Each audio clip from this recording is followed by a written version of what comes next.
महाविकास आघाडीकडून शशिकांत शिंदे यांचा अर्ज दाखल करण्यासाठी खुद्द शरद पवार साताऱ्यामध्ये दाखल झालेले आहेत आणि यांच्या उपस्थितीत शशिकांत शिंदे हे अर्ज दाखल करणार आहेत। माझ्या पाठीमागे आपण पाहू शकत आहात की साताऱ्यामध्ये महाविकास आघाडीकडून मोठ्या प्रमाणात कार्यकर्ते जमा झालेले आहेत।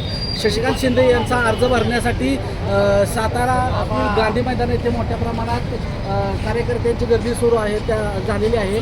त्याचबरोबर जो अर्ज भरण्यासाठी जे शशिकांत शिंदे किंवा शरद पवार हे जाणार आहेत ते जो आपल्या पाठीमागे पाहतोय आपण हा रथ, या रथामध्ये उभं राहून हे दोघं जण अर्ज भरण्यासाठी जाणार आहेत आणि या प्रसंगी आपल्या साताऱ्यातील पृथ्वीराज चव्हाण त्याचबरोबर महाविकास आघाडीचे मोठे दिग्गज साताऱ्यामध्ये उपस्थित झालेले आहेत आणि थोड्याच वेळात त्यांच्या उपस्थितीमध्ये महाविकास आघाडीकडून शशिकांत शिंदे यांचा अर्ज दाखल करण्यात येणार आहे।